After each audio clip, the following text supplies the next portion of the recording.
Let's be real, the name The Reject Shop sounds like a business idea cooked up as a joke. It conjures images of a sad little store filled with dented cans and three-legged chairs. But back in 1981, when founders Ron Hall and John Schuster opened their first shop in Melbourne, that name was a badge of honor. Their mission was simple.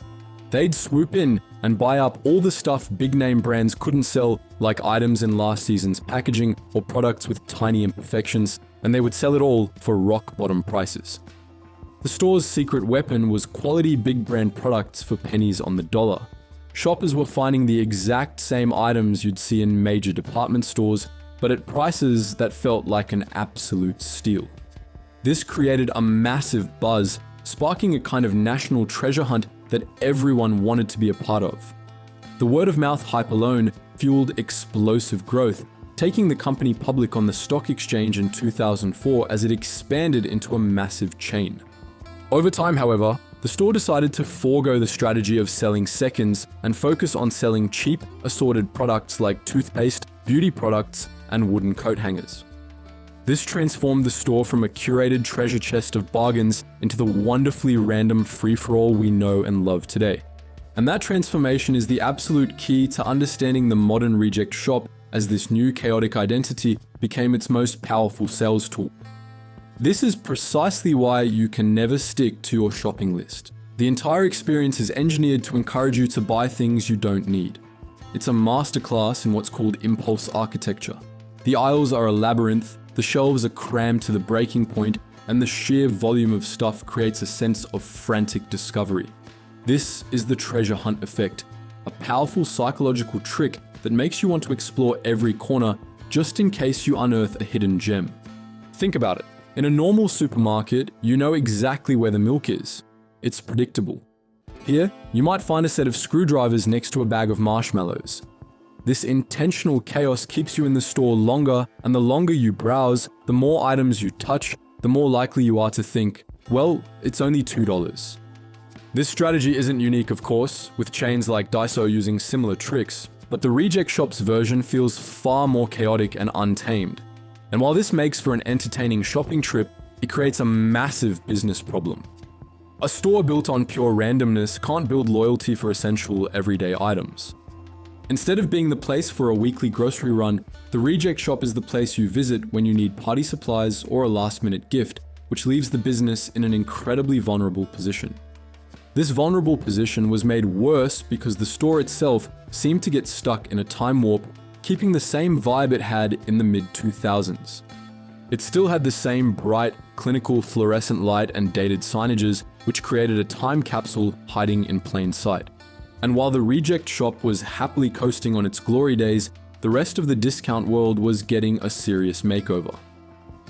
Kmart underwent its legendary transformation into a stylish hub for affordable homewares, sparking the hashtag Kmart hacks phenomenon, while Daiso made cheap feel cool with its clean, minimalist Japanese aesthetic.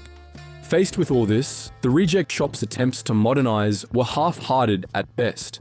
It was like showing up to a party in your favorite old tracksuit while everyone else is wearing designer gear. In the process, the brand's identity crossed a dangerous line from being a place for bargains to simply feeling cheap. If the outdated stores weren't enough, what was happening behind the scenes was even messier. The company's leadership became a revolving door of CEOs, each arriving with a bold new vision to fix the company, only for the company to decide a couple of years later that they need someone else. This created a state of constant strategy whiplash where one boss would decide that more private label products are needed, only for them to be replaced with another one who decides that the brand would be better off as a mini supermarket. This indecision left the company in a state of limbo, never fully committing to any single identity. The most glaring failure for them, however, was their snail's pace approach to the internet. While the entire retail world was stampeding online, the Reject Shop basically dipped a toe in the water.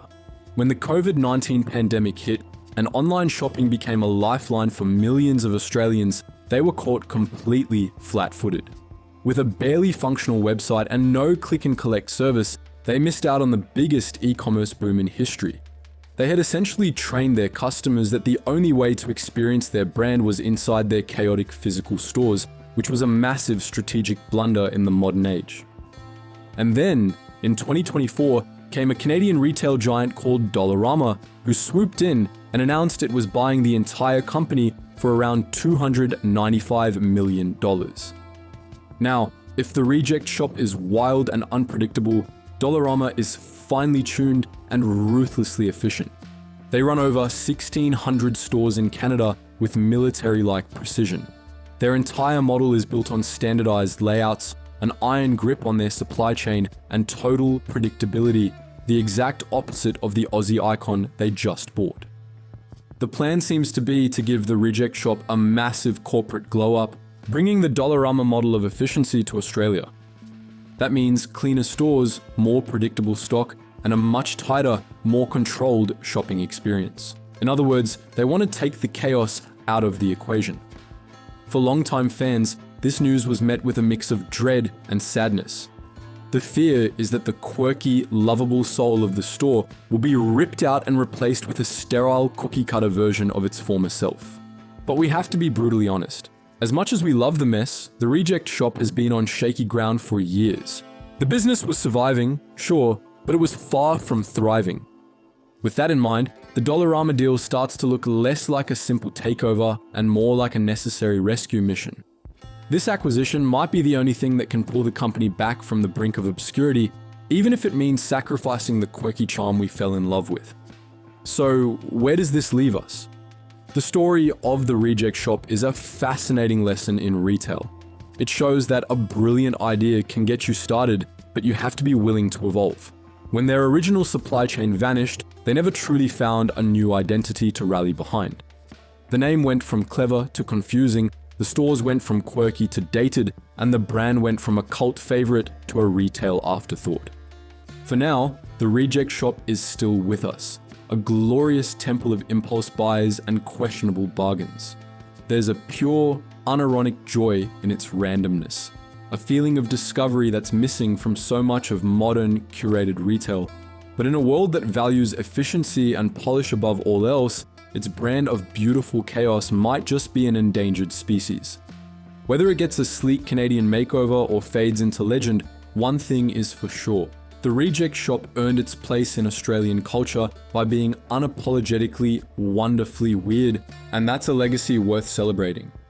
But what do you think? What's the craziest thing you've ever walked out of the Reject Shop with? Can Dollarama save the Reject Shop? Or is it destined for irrelevance? We want to hear all about that in the comments below. And if you enjoyed this video, make sure to give it a thumbs up, hit subscribe, and ring the bell so you don't miss our next deep dive. Thank you guys so much for watching, and as always, stay curious.